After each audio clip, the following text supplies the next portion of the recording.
Welcome to the Log Home Network podcast, where we help you realize your log home dreams by way of education, discussion, and interviews with log home industry experts. Grab some coffee, tea, or whatever you like to drink, and let's learn about log homes together.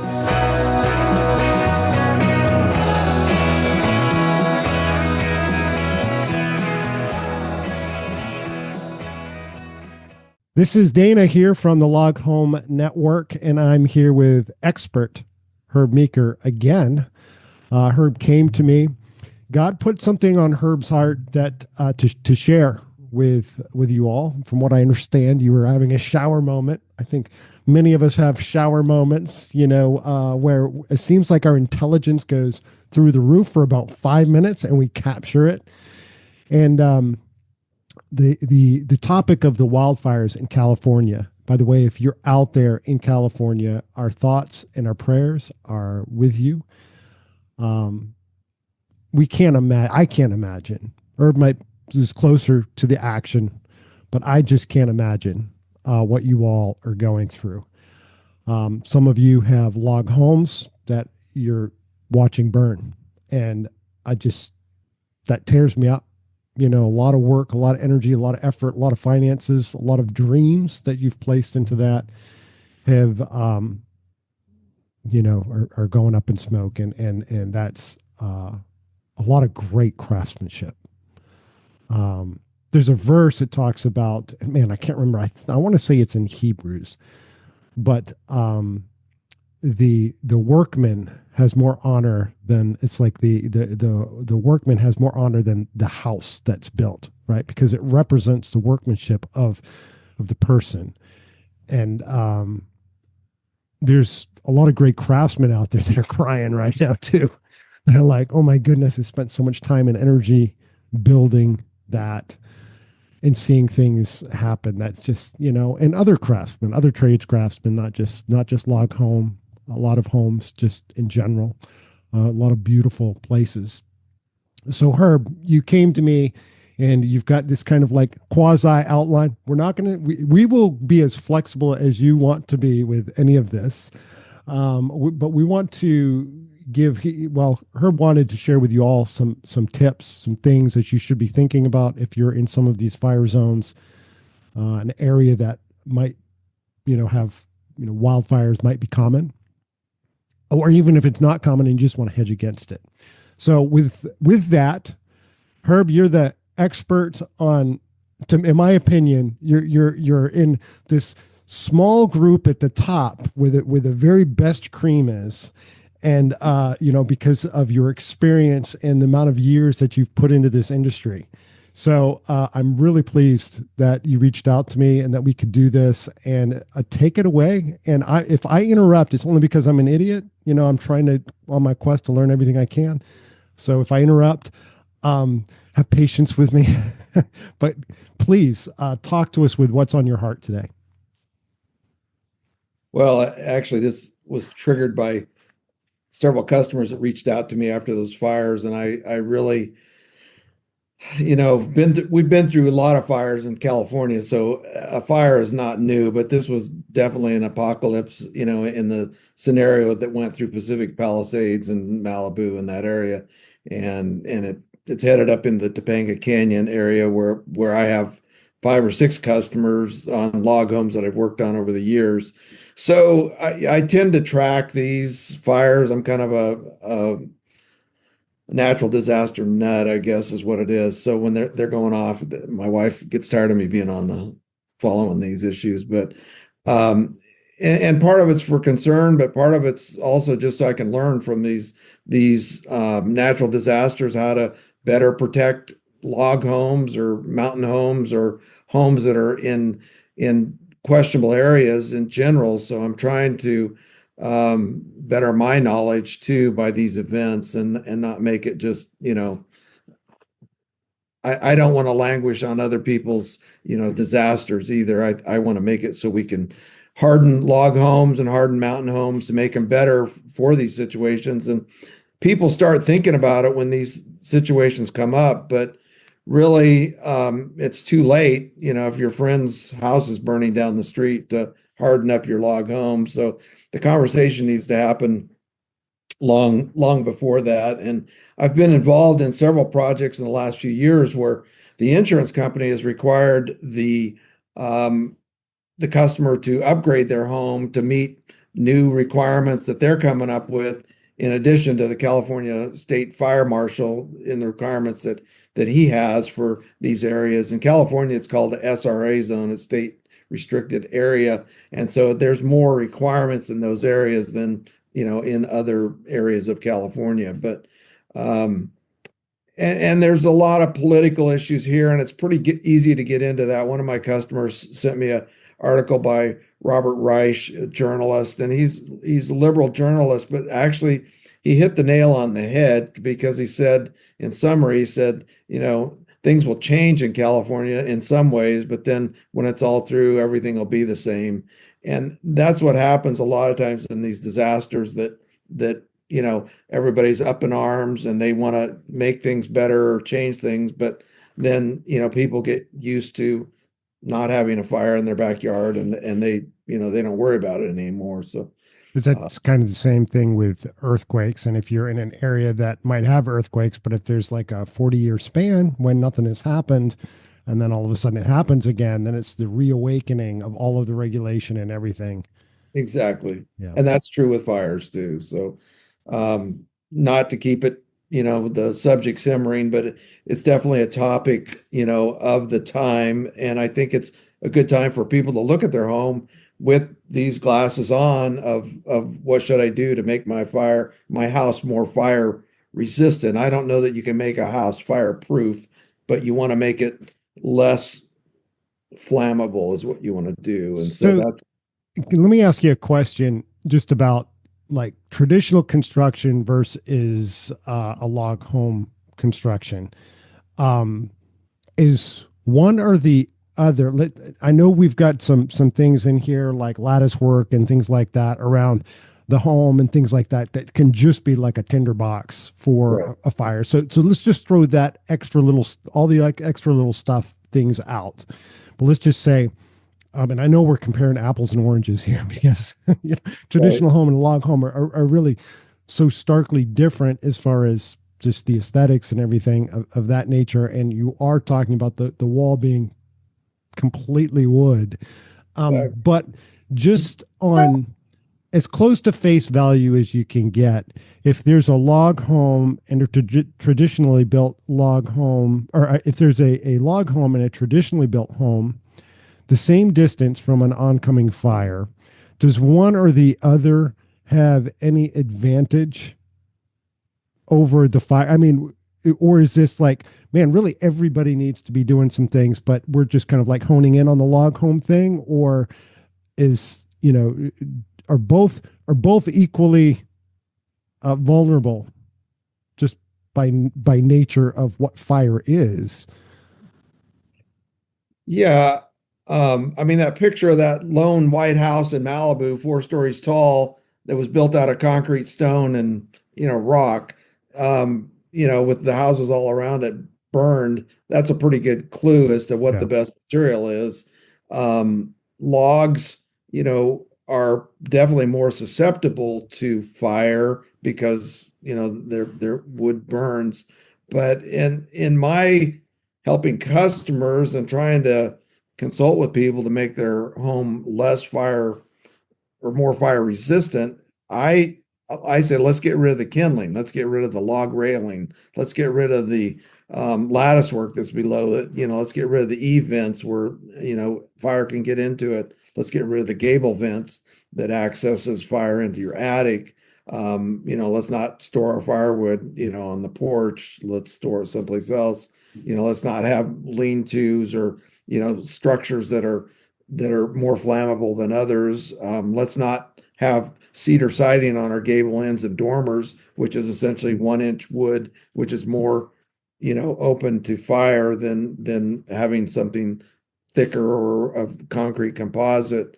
So that's kind of the direction, I would come to somebody with their log home in suggesting to make it more fireproof, change the windows, make it a more fireproof roof than possibly, composition shingles, which is essentially made of asphalt, that's melted. And again, when it gets hot enough, it can catch fire Now, in so, these. so if you got to like, let's say the one house is a vinyl sided stick built home, and another one's a log home, they're probably going to be fairly close to flammable as far as it, and I don't know how far as far as the sheetrock goes, how retardant that's going to be toward, for this traditional home. But as far as the destructive force on the outside, you're really talking pretty close, do you think? No, I mean, I've had several log homes go through fires, and they've done considerably better than even plaster homes, in the neighborhood. There was one in Tuna Canyon, and I don't have the photo with me, but it was up above Malibu there, and it had the same type of fire that they're having right now with Santa Ana winds. And this home was log home, but it had metal roof. It didn't have overhangs. It didn't have porches and a lot of things that can contribute to a home catching fire. And the homes around it burned. The firemen took a stand at their home and actually protected it because it was easy to protect. So that's part of what we're trying to accomplish too, is making your home so it can be protected by the firemen in these Mm. situations too. So you know yeah, I have had a couple log homes that have burned. And it's called the Creek Fire up in Shaver Lake in Huntington, close to us. And they were homes that I built 30 some years ago, and they both are gone. I don't know the whole story, but they had all wood decks and log railings and things like that. But it was a pretty fierce fire too. I mean, nobody got through it. Some of them are rebuilding. Actually, Michael with California Log Home Restorations is refinishing the outside of the logs on a new log home that's going up next door to the one that burned down that I had built. So, that does happen, but people are a lot, these are being rebuilt a lot differently than they were built originally We now. talked about that last time, where you talked about how you were taking what you have learned. When you see things happen and you do log home maintenance, you realize, oh, well, we should be making the eaves larger. We should be doing this. We should be doing that. I'm sure, like in your mind, you're probably taking an inventory of things, like thinking about those homes that you built that burned 37 years ago. You're probably like, I probably would, knowing that now. Yeah. Is that kind of what drove you to kind of put some of these things together here that were? Oh, it did. Yeah. I mean, I look at homes that I started building when I was first in the industry, and you're kind of embarrassed almost that you did it back then. But in 30 some years, you learn things, and you learn from both mistakes, and you learn from others' mistakes. And in a case of a fire, you learn from that too, that somebody maybe didn't, you know, substantially fireproof the home. And the requirements have changed the last 10 years too. I mean, we have fire sprinklers that are put in new log homes now, which doesn't help you in a wildfire, but if somebody's smoking in bed, it does help that situation. But we have storage tanks that are required so the fire department can hook up to them. Tempered glass windows, which is a huge thing because in a firestorm, the windows bust out first, and so that lets the fire, enter into the house. So there's lots of things that that the fire marshals have learned too from these fires, that they're now requirements, at least in California. So You want to start going through, 'cause you've already mentioned a couple of them: the tempered glass, the vinyl around the glass. You've talked about, you mentioned to me in this document, glass just basically falling out of the house because it's basically being melted out of the house, basically, right? In high heat situation. The lattice work being tinder, firewood. Um, you want to start just going down through some of these things so that, how do you want to do this? This is balls in your court.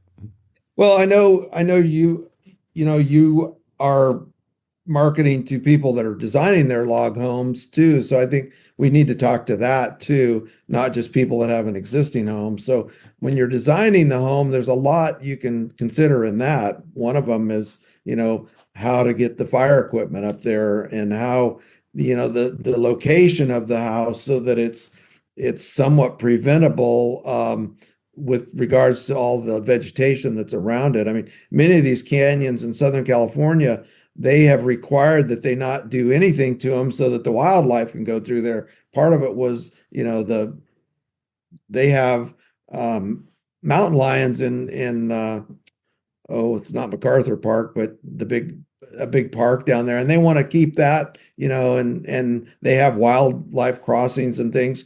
So, they have this chaparral and bushes and live oak trees that are very combustible in these areas. So as that fire comes up these canyons, if you're up on the ridge above it, you've got a inferno by the time it gets to your house, sitting on the ridge with the view of the ocean.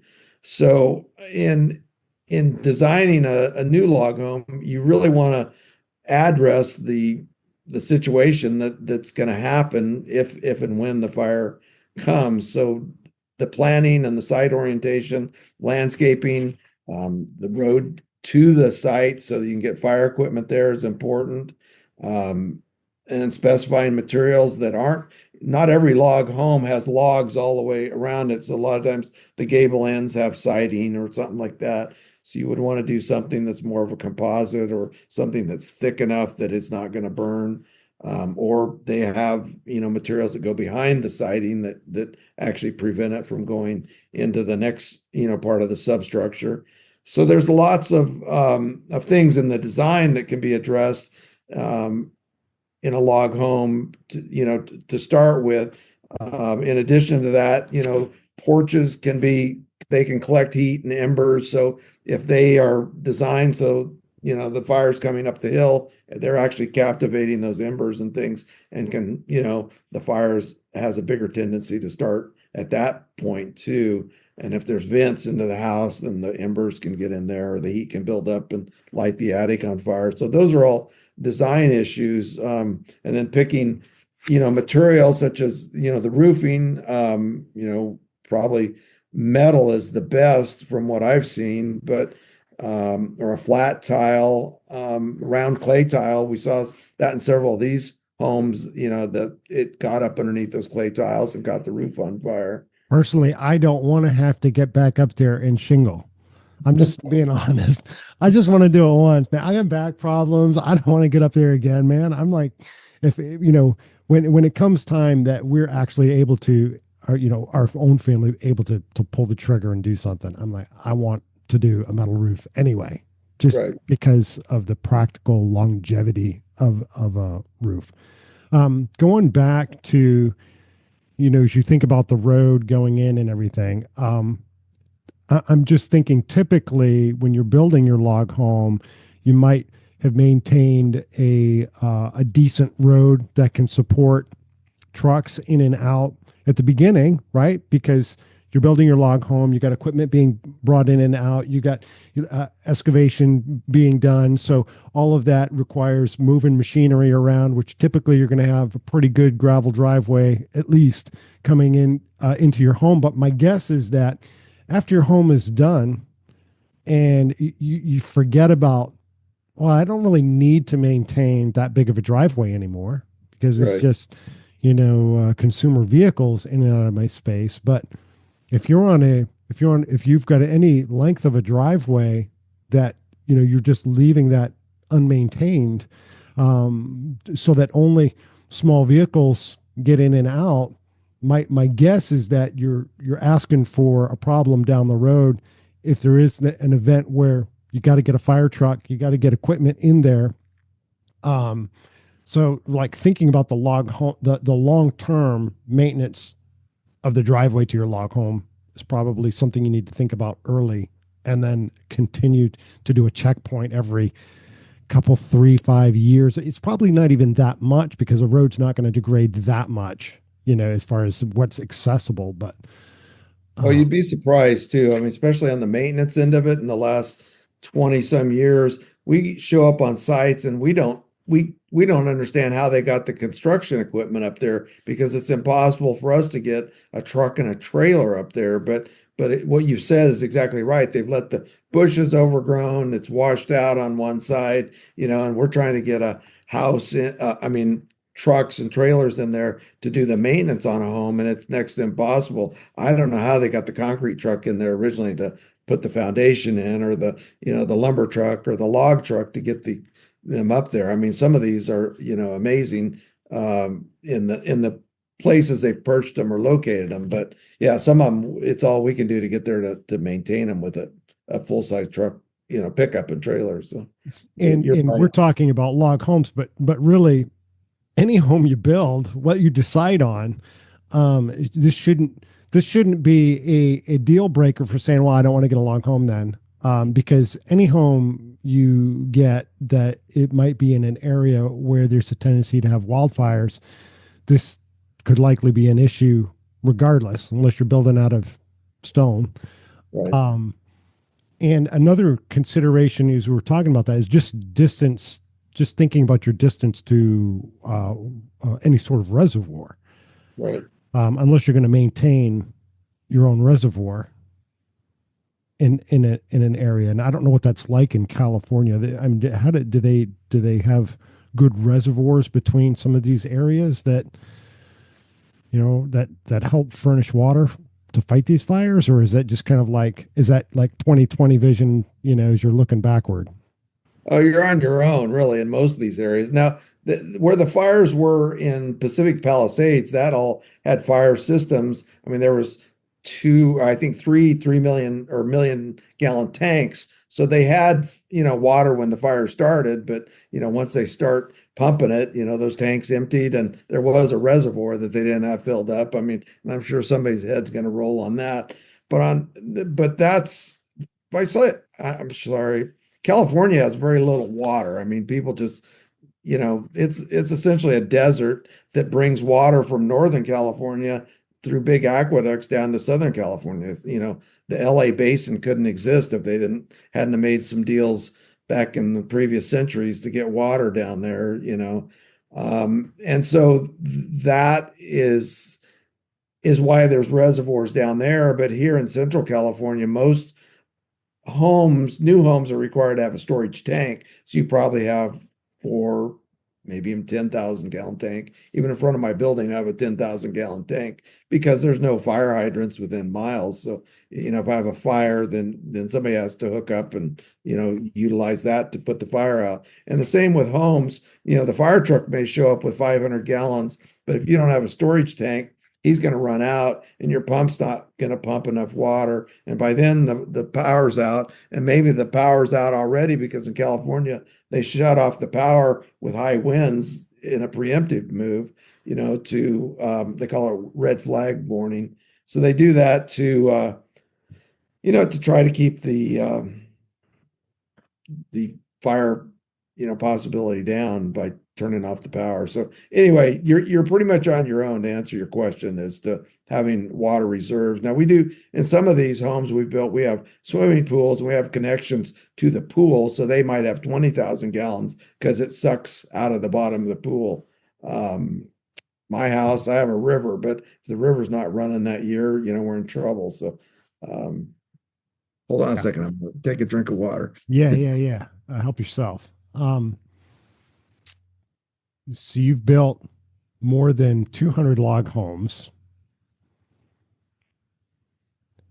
In those log homes, do you find that there's, are the homeowners, have they been thought through having some sort of a fire break as far as like having the forest, you know, pushed back a certain distance from their home? And I'm speaking from being an idiot here because I don't know. Maybe they don't allow you to cut forest and fire breaks in California. I don't know. But what's that like? Are these homes that are a lot of homes just sitting like right in the middle of, there's a tree, 20 feet this way and 20 feet this way and really close Yeah, to the some of them homes? are closer Or than that. Some of them are 4 or 5 feet from the house. So, yeah, and especially in the past, they built them right next to trees, so that was not unusual. Some of that's changed lately because they've had a lot of trees die from a bug and beetle kill, and so some of these areas have been opened up some because of that. But um, sometimes now in the last 10 years, yeah, that's been addressed.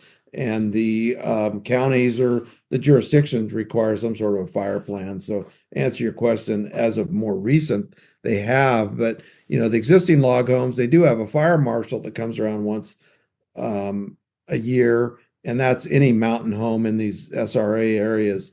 They actually get an inspection. My own home gets inspected, and we have to, put the firewood someplace else, or move something. I mean, we had to trim all the branches that came over our house, which made the house look nice. But again, if they catch fire, it all falls on the house and can start the house on fire. So yeah, I live in this type of environment. So we meet with this inspector once a year or two. So So I'm just looking down through your list of different sorts of tips here.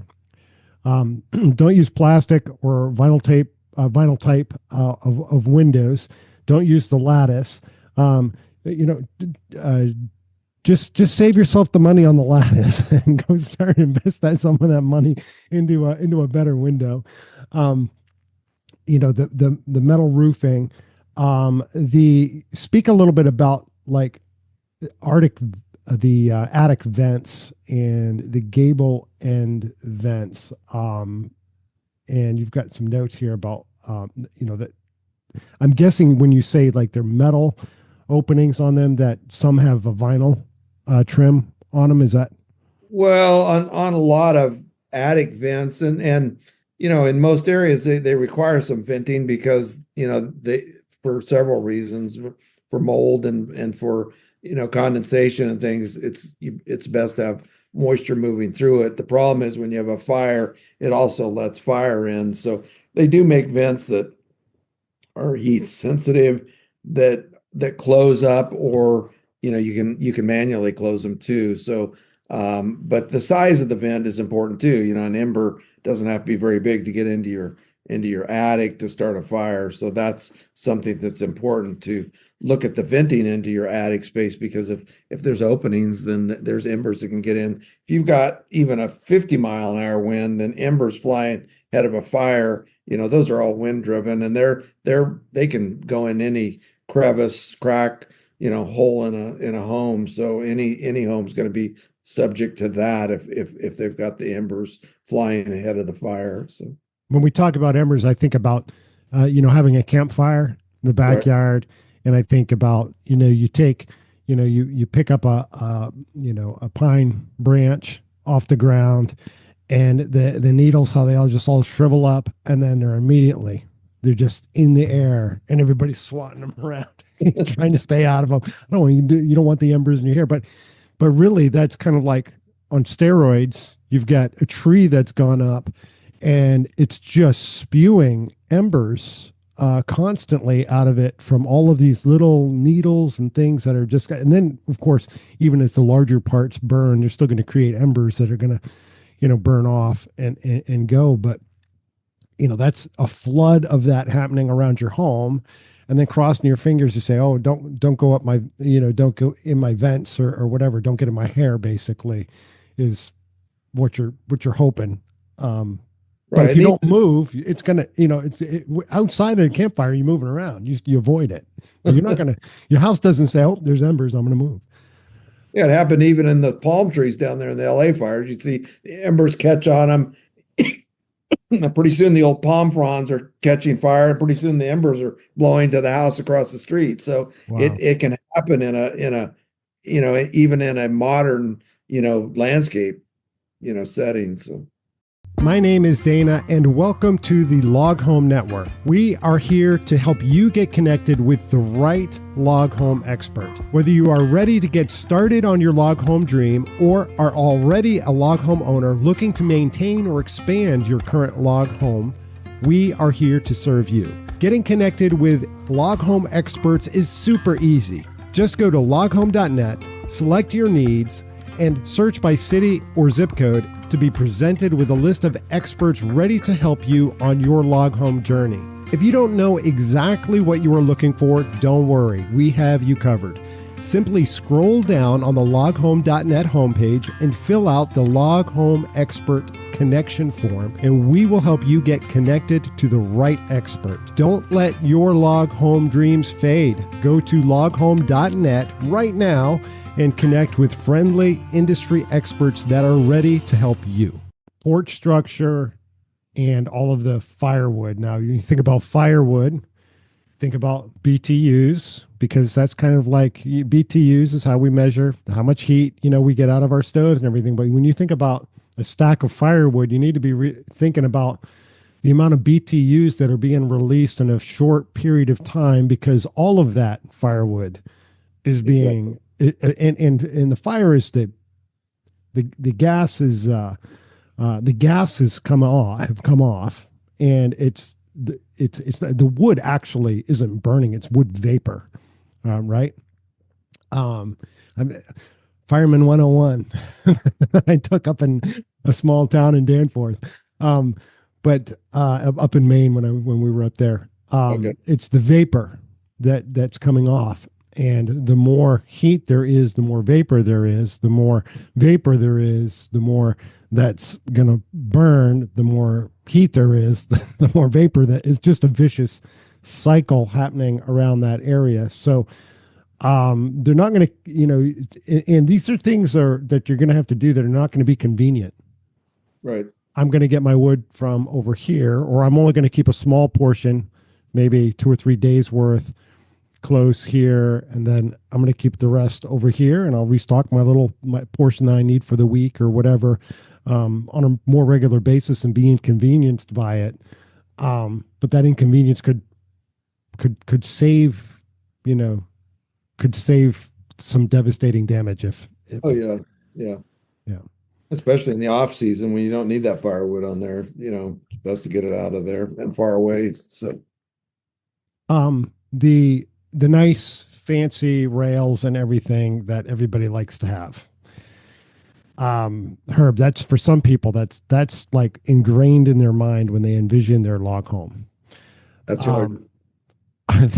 Are there products that people can use over these that will help retard fire? Or is this basically you're saying, you know what, you probably need to make some better choices if you're living in one of these fire zones? It's not just a matter of maintaining this with some sort of product that you're going to paint on or spray on. This is like you're talking about the heat that's going to be released when this happens is not going to be avoidable, whatever. Exactly right. I mean, we have a customer that called us, after this fire on a project that we're going to do this year, and they said, "Hey, there's these fires. Can you come up with some sort of a solution to put on the outside of our home to stop the fire?" And we said, this is probably what helped trigger this reaching out to you in this conversation, is that we said, there's a lot of other issues on your home besides treating something on the logs. The wisteria that's growing up your back porch shouldn't be there. It's gonna catch fire as the fire comes up the hill. All the vents that go into your attic are wide open. They're large, mesh on it. There's lattice around the bottom of it. There's just a lot of kindling all around your house, and then you have bushes next to your house. That's what needs to be addressed, rather than try to come up with some fire resistant solution that could be toxic. It may not. I don't know. I've tried to stay away from that, but there are some requirements now that you use those solutions on raw wood. So that it is a consideration, but I would personally address the other areas of kindling that are going to light your house on fire rather than the surface of your logs myself. So. Okay. A larger, some of these are just small rails, and of course that's more welcoming. It seems like, and is this a, I don't know if this is truth, what I'm going to say here, so it's a question, but larger logs, as far as some of that goes, is that better, worse, the same? Like if you're using larger log rails, or is it just like, you know what, it ain't going to work once fire starts? Well, larger log rails would probably be, yeah. You know how lighting a log in your fireplace, it takes some kindling to get it going.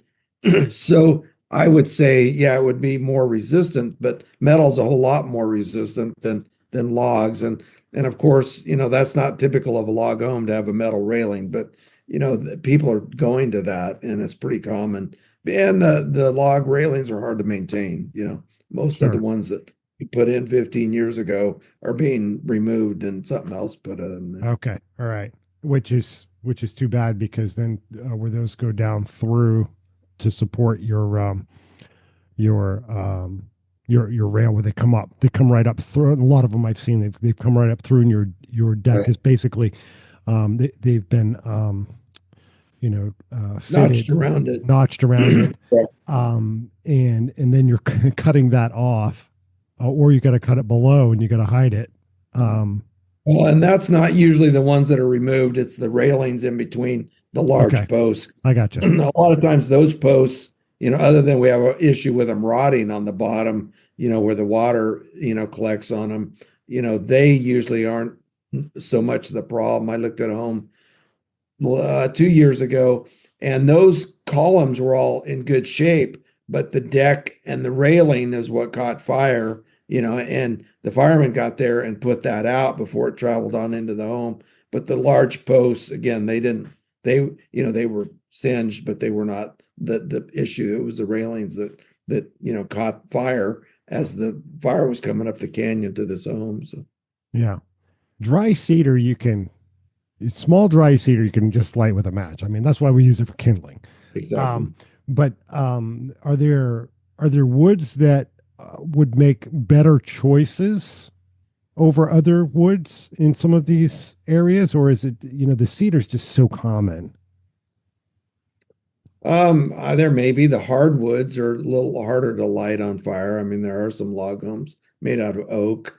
There's a few made out of redwood. Redwood's a little more resistant, but even lack of maintenance on the outside of a log home, the more cracks, checks, just raw wood, it's going to burn easier than if you've got a nice smooth finish on it too. Right. So, but the finish can be, there's a choice between oil-based and water-based finish.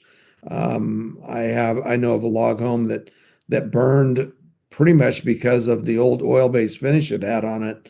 Once it started traveling around it, the finish caught on fire first, and then eventually got up into the eaves, and the home was destroyed. So, the type of finish that you put on the log home can be a concern too, especially um, there's a lot of different finishes to put on a home actually.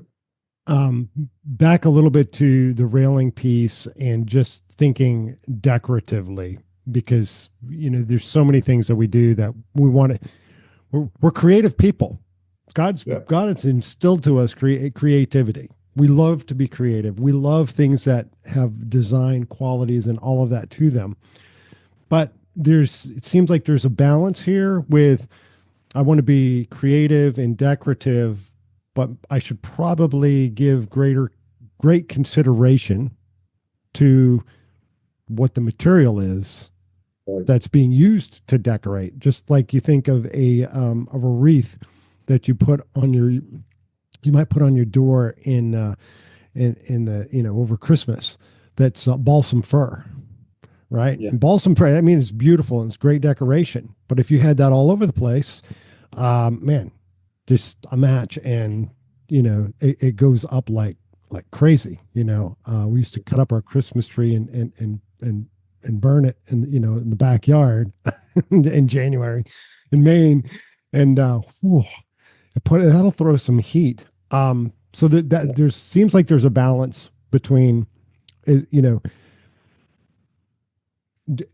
how the just the decoration aspect of it with what I'm going to use for materials to do that.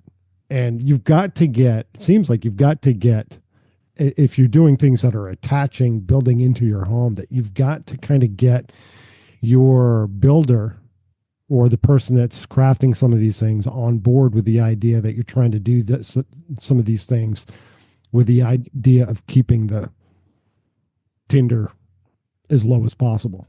Exactly. All right, talk to us about landscaping here. Well, landscaping, can contribute to fires, considerably. I saw a video of Steph Curry's home down there in Malibu. And if you look at that from a drone, he's got no plants for at least 100 feet from his home. I mean, it's gravel and concrete, but he's exposed all the chaparral around him. So, minimal landscaping is going to be better next to your home. You can landscape it farther out, but it can all contribute to the kindling that's going to light your house on fire when a firestorm comes. So that's something that you want to minimize anything that's next to the house. I mean, that's the first thing I tell people, and it's also can contribute to the rot and lack of degrading of your logs too. If you've got a tree or a bush right next to the house, and it can allow bugs to enter your house too. So there's lots of reasons not to plant next to your home, but the farther out you can get it and the less combustible. I mean, there's lots of evergreens that burn pretty quickly, in our area here. So even though it's green all year long, doesn't mean it's fire resistant. So And I'm guessing things like rose bushes and things like that aren't as big of a threat, and they're beautiful, as long as you keep them trimmed, and don't just let everything get out of control. right, There's probably a lot of really beautiful landscape options that you can do with just sculpting the land, and retaining walls with flowered bushes and things like that aren't going to be, that do have some tender value to them, but aren't just going to be this welcoming, right. for as welcoming to, you think so?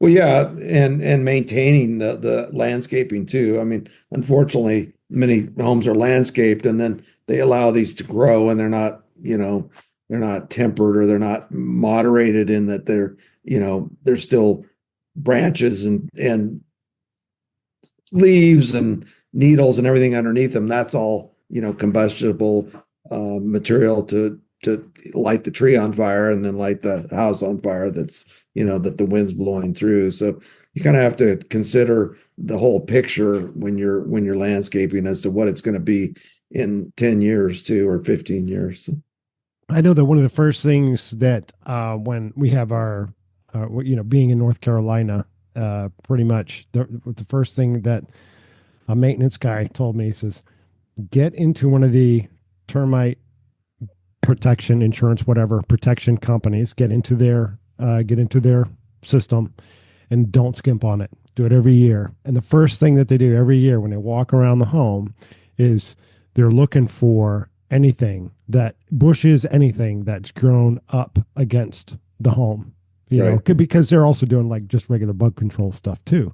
But that might also be, help in other ways too. It's healthy. You said earlier, it's healthy for a lot of reasons not to have things growing right up against your home, rot and things like that. You get, something that a bush or whatever that's just constantly getting the storms and picking up water and laying on your home. And then all of a sudden you've got this section that you notice, one day, and it didn't happen in a day. It Yep. happened because it was sitting there for probably months or even years and Here, causing this problem that you didn't notice. right. Um, um, so with just thinking about the landscape and that aspect of it, that's probably like if somebody's got a threat to something, to a fire, and they're like being like, man, we're gonna have to leave. It's probably, it might be a day or so before we have to leave our home. Should they just be out there like cutting down bushes and clearing a break around their house before they take off? I would, and that's if the firemen are going to take a stand on your house, sometimes that's what they do. If they're going to park their truck in front of your house, they don't want the eucalyptus tree falling on top of their fire truck when it catches on fire. So yeah, I've seen that on occasion where they're cutting the low growth next to the house, and they're gonna protect you, because that's where they're making their stand in that neighborhood. But Yeah, if you can do that before they get there, that's better off too. So um, you're better off doing it before the fire is coming down the driveway, though. So Hmm. Um, like all of these things are not what we're talking about are not cheap things. Um, yeah, and we're talking about things that are going to be this is the long-term maintenance of your log home, but also really the long-term maintenance of your home and in general. Like even if you've got a vinyl sided house, you probably need to be taking these sorts of precautions, even even with that. So you're seeing it specifically. We're speaking specifically to log home industry because that's your expertise, right. and that's what we do at Log Home Network. But if you're listening to this and you just happen to be out there and you're just like, oh, well, that's a good idea. Get out the chainsaw or get a chainsaw if you can, or clippers or whatever it takes to just cut the little stuff around your place to help build that fire break if you don't have one. Because you might be looking outside right now and be like, man, I'm in California and I don't have a fire break at all. That would be Yeah, action that you could take. yeah. None of this is going to be inexpensive, and especially if you've lived in this log home for 20 years, 30 years, and you've let this overgrowth come in, or you haven't maintained your log home, or you haven't upgraded to fire prevention, features. Yeah, you're talking about a lot of money. As an example, we just finished fireproofing, fire resisting, however you want to call it, a home in a very fire. They've had some huge fires go through there in the last 6, 7 years, and so the Allstate was going to cancel this fellow's insurance. And they said you got to get rid of this wood deck, this wood railing. You've got to enclose your eaves. You've got to, they had a list of things. Cut the trees back, and so this fella spent a couple $100,000, hardening his log home for that. But he was able to keep the insurance that he had with Allstate instead of paying the ridiculous fees that we're paying with the supposed Cal Fair plan, which is not a fair plan at all. But it's there because of all the different insurance people, the insurance companies, major insurance companies, State Farm, Allstate. We were canceled with, and I'm forgetting it now. It was one of the Hathaway Berkshire companies. Anyway, they canceled us, and so we had no choice but to go with the Cal Fair plan, which is 3 times the amount of our insurance before. And I can't imagine what's going to happen now. I mean, and that's a whole new discussion. But with the new rates that are going to be happening to people that live in fire prone areas, there's going to be people that can't afford the insurance to live in their house. Even though it's paid for, that they may be on a fixed income. Um, they may not be able to afford to own that home with the insurance. So, then people are running naked or they don't have insurance. And so, and then, you get a fire and you've lost everything. So insurance is going to be a huge discussion, ongoing here, at least in our area, but it's going to happen across, the United States too, because there are fire prone areas besides just California too. So, Yeah. uh, that's a whole other subject, really, insurance and satisfying that agency. So let's kind of like hit through the list here. Let's do that in a minute, and then we'll have a second to kind of like you gather your thoughts and see if there's something that maybe we missed. I want to make sure we kind of have hit everything that you've mentioned here. Okay.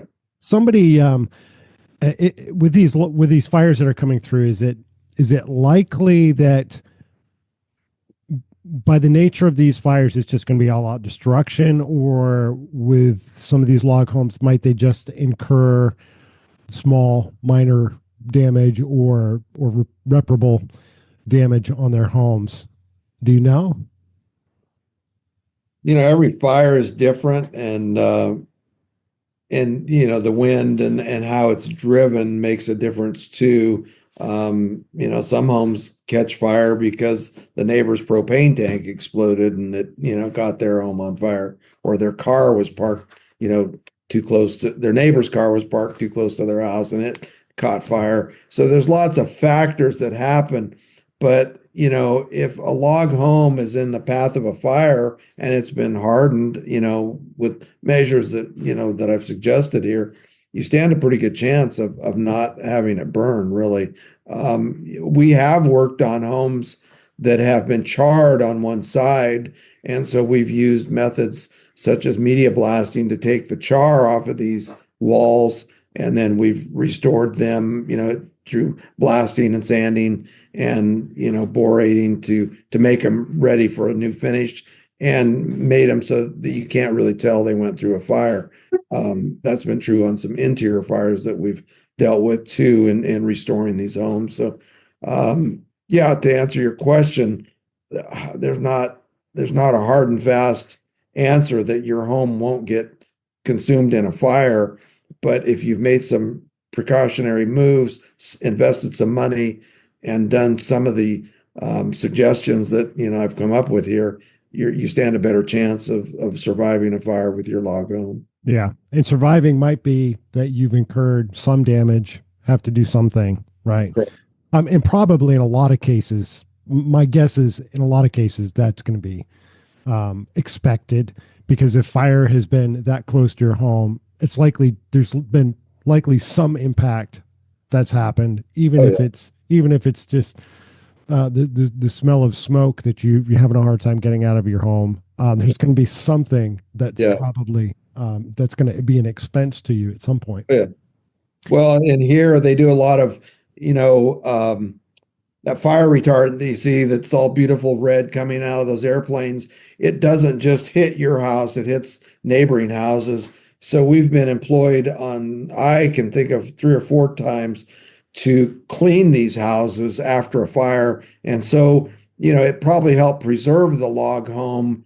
But on the other hand, it created, a fair amount of work to get all that red, repellent off of the home, the porches and the metal roof and things like that. So that's definitely something we've been involved with before too, is the cleanup after a fire. So, and that's that happens through loghomesrestored.com. Is that where people would go if they're trying to seek some counseling on this? Yeah, loghomesrestored.com if they need help, getting their home back to good shape, or if they need repairs, that would be the direction to go. If you want to talk to me about, how to harden your home and some consulting, that's where, you would go to the Herb at the loghomexpert.com, and we, reach out to us and we can help you, come up with some solutions before you have a problem. Yep. So. Yep. That's Herb at the loghomexpert.com. The loghomexpert.com. Put the in there, right? Yeah, get the in there. Yep. Okay. So let me hit the bullet list here that we have, kind of like that kind of like circles back around. So this is kind of like the recap time.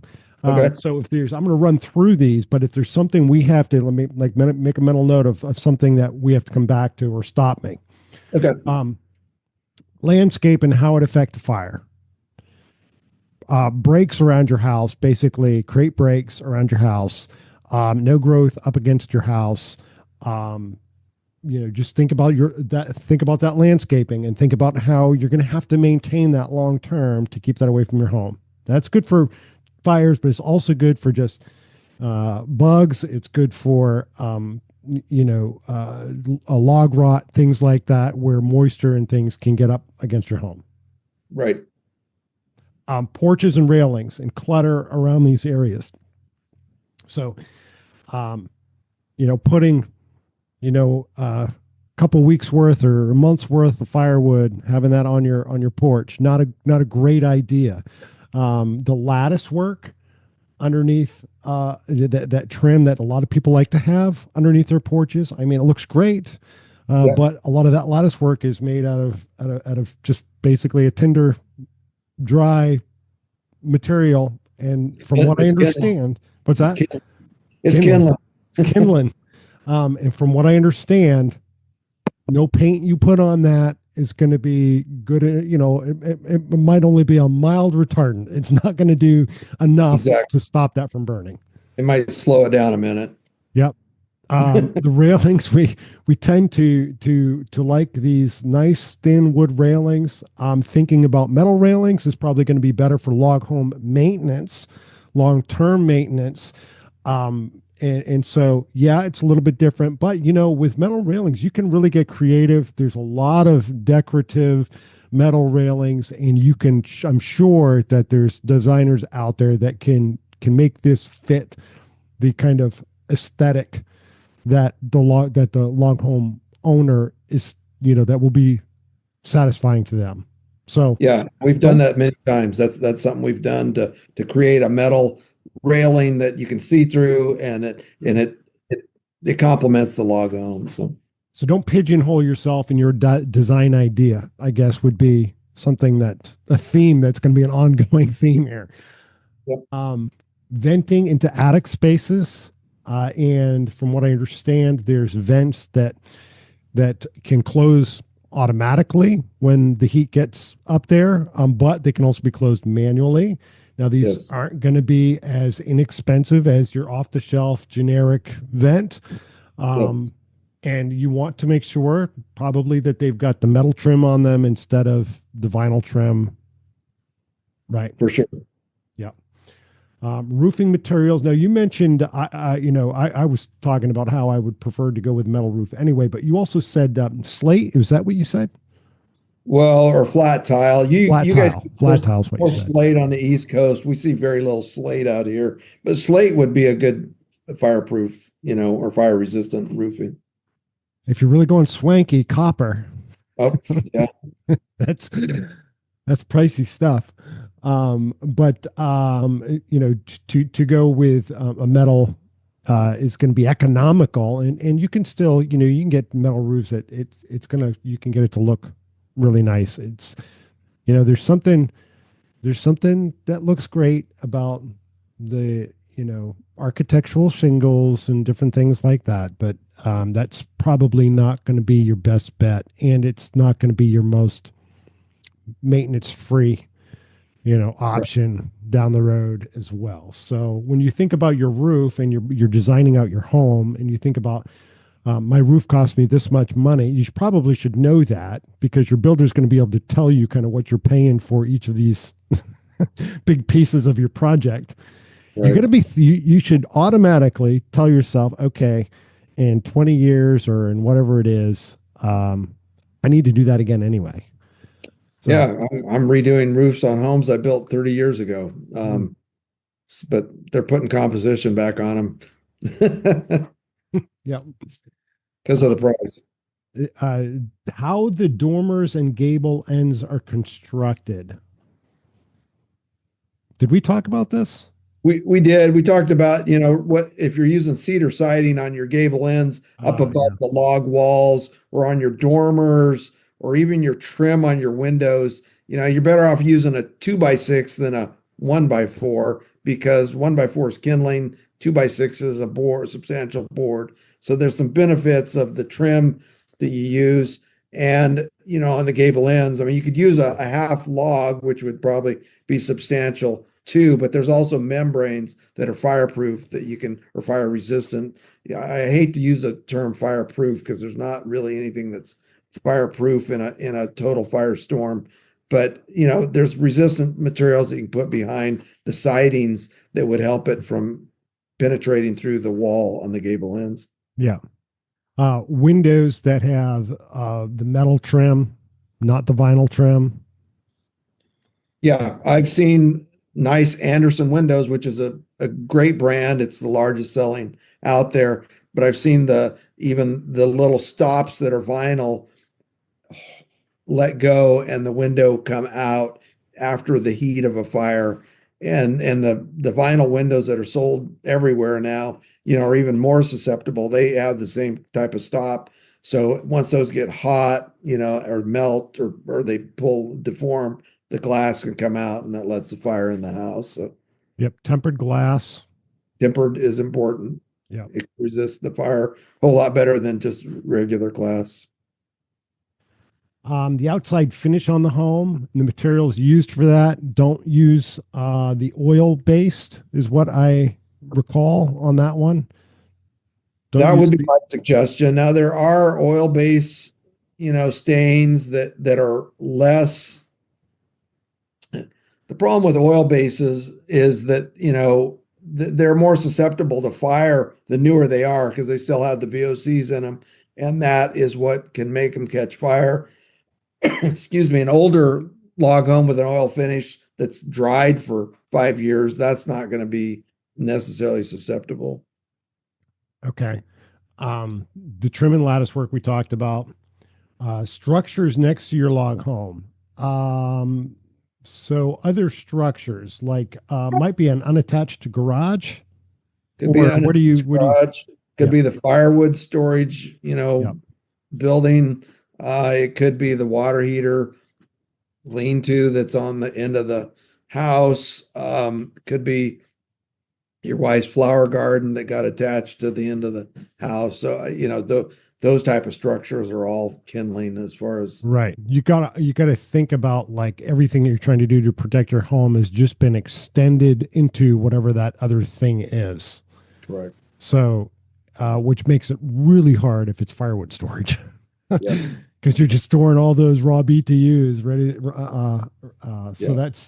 yeah, that can be a challenge. I think that's going to be a significant challenge for a lot of people. I know that would be a challenge for me as I think about, because I really want to have a nice rock fireplace. My dad built, my dad and I was probably, I don't know, eight. No, I was older than that. I was probably 12, 13, 14.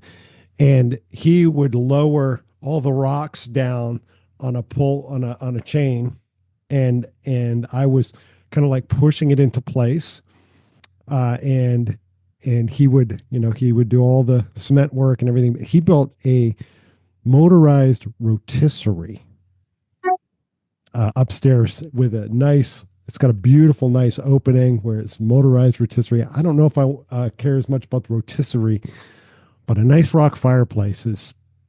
So when you got a fireplace, you're thinking, I want to have wood to put in the fireplace. And then you're going to be thinking, well, where am I going to store that Exactly. wood? So if you're on a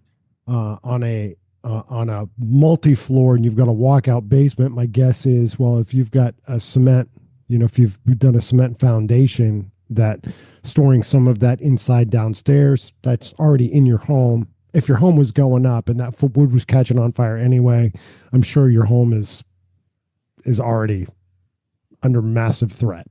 Right. So, but the attached storage for that, any of that wood, I can see that being an issue in the way that I think, because I don't want to have to go far for it. Um, Access to your log home for fire trucks, emergency vehicles. We talked about groundwork, maintaining the groundwork in post. Don't just, this isn't just a one-time deal. I'm getting my home built, my driveway's done, and now I don't care about it except this 8 foot wide, um, you know, drive that I'm gonna Next. maintain. You got to be thinking for large trucks and bushes and all of that's growing up. The signage to your home. We didn't mention that. What were your thoughts on that? Well, when you call 911, you really want them to be able to find you. Now, technology's come a ways, but technology doesn't always work when there's a fire or an emergency event.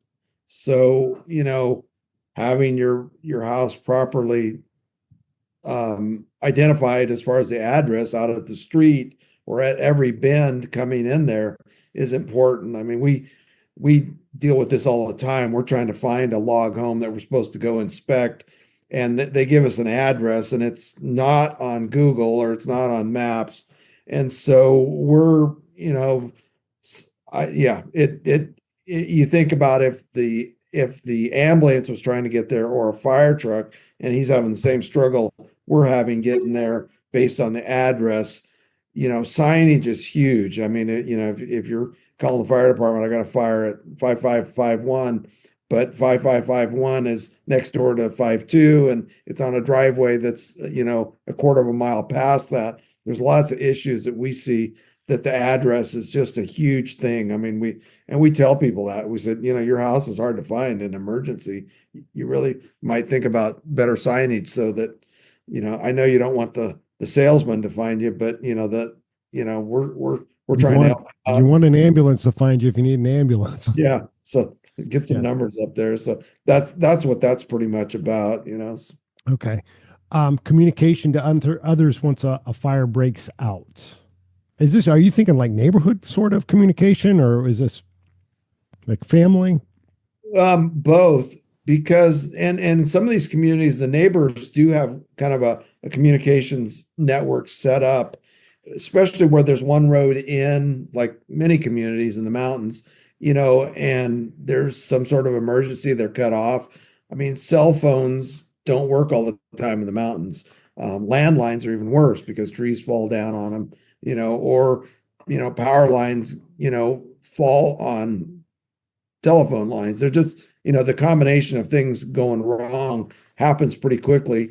So, I mean, yeah, two-way radios is an option, but I'm just saying if you can, if your family can get a hold of a neighbor and you have some sort of communication network set up, I think that's important. Yeah. And we suggest that to customers that are real remote, especially. Yeah. Yeah. Okay. I follow exactly where you're going with that. I would say, I would piggyback onto that. Something else that might be good to set up and have access, that your neighbors have access to and you have access to your neighbors, would be, a driveway camera. I mean, they got these Yep. cheap game cams now that are hooked to cell. Well, I mean, they're going to be hooked to. They're still going to have to communicate though. But you might that might be helpful because you might also know, well, the cell towers are down in my area. There's no Yeah. communication in my area. But cameras can be a great just general security kind of thing. You can be letting your neighbors know, hey, I'm going out of town for the weekend. You have access to it. In close knit areas, people are more than happy to keep an eye out. And Um, that's true in a lot of mountain communities. is it? Yeah. It's a little harder in resort communities because those are second or third homes, and some people, they may know the neighbor closest to them, but they don't know the community so much. So it gets a little more complicated in the second home type market. So Yeah. And backup water sources, like the water reservoirs you talked about, like the swimming pools and things like that. A swimming pool is going to get sucked dry in no time, is my guess. A pump truck can empty a lot of fluid in a very short amount of time. exactly. Yeah, Um, a storage tank, 4 or 5 thousand gallons yeah. is another alternative. Is- yeah. I live next to a river, so I'm kind of reconsidering getting a pump that I can have down there at the river and fight my own fire. I mean that I'm going to be the guy there with the water hose as the fire is licking at my back door. So and my wife's screaming at me to get out of there. But again, being somewhat self-sufficient is what I'm trying to, think, let people know they should be that because the fire department may not be there in 20 minutes, Yeah. you know. So Yeah. If there's people out there that are listening to this, you're in the thick of this, or you've experienced this in the past, and that there's certain things that worked for you or did not work for you, I'd love to hear it. You can email me direct at dana@loghome.net. That's DANA at loghome.net. Herb Meeker, you've gotten his contact information, but Herb at theloghomeexpert.com. right, And if you're looking at, you've got damage, loghomesrestored.com, Herb at loghomesrestored.com. You can get in touch with there. But if you're just looking for the consulting side, then you can use Herb at theloghomeexpert.com. Is there anything that we missed here that you wanted to hit on, or any final thoughts or words? I don't think so. We touched on insurance. We'll stay away from the political side of this so that we don't ruffle any feathers, but it definitely comes up in these conversations. But again, I would caution people to be prepared and be, somewhat preemptive in making your home more fire resistance and make it, someplace that's more of a refuge. And these things, you may not want to go down the road to escape because the fire could be coming up the road. So hardening your home and sheltering in place may be your only option in these situations. So consider that as you're, thinking about the expenses, but also it could be saving your life, and it could be a survival situation for you too. So again, be preemptive in that, and reach out to a consultant. There are people that that are do this for a living. They are in place to harden your home, whether it's a log home or conventional home. But again, if it's a log home, we definitely can help you on that too, because we have some experience in that area. So Yeah. And if it's a matter of coming down to loss of life, look, your life is worth so much more than your home. I know that it's got to be hard when you're watching your dream burn to the ground. It's got to be bringing tears to some people's eyes. It's got to be bringing a tremendous amount of hurt and ache. But all of these things are in scripture are vapor. they are. This life is short, and your soul is worth so much more. So get to safety, get to get away. I know it's going to be hard to walk away from things in your home and everything, and knowing that there's a lot of areas where looters and people are taking advantage of people, and that's just makes me sick to think about that.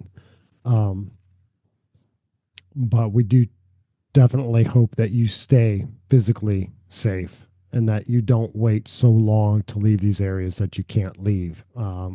That would be worse, far worse. Herb, it's been great having you to pour in. I was talking to Donald Parsons from Appalachian Log Structures, and I don't know if you guys have ever met, but I think you guys are so similar. Have you met him? No, I said I'd like to. Yeah. Because I feel like, and I told him this earlier today, we were on the phone, and he's from Appalachian Log Structures, applog.com. And I told him when we got done, I feel like I have just sat by a well with just a ton of information. Right. And you, Herb, are a well of knowledge. And I, super appreciate that you've taken the time, that you thought of me to take the time and do this and to get this recorded and get this out there. I'm going to try and get this out there as soon as I can, because I know this is an imminent, issue for a lot of people. But thank you so much. And thank you. Yeah. All right. See ya. Take care. All right. We'll see you. Too. Bye-bye.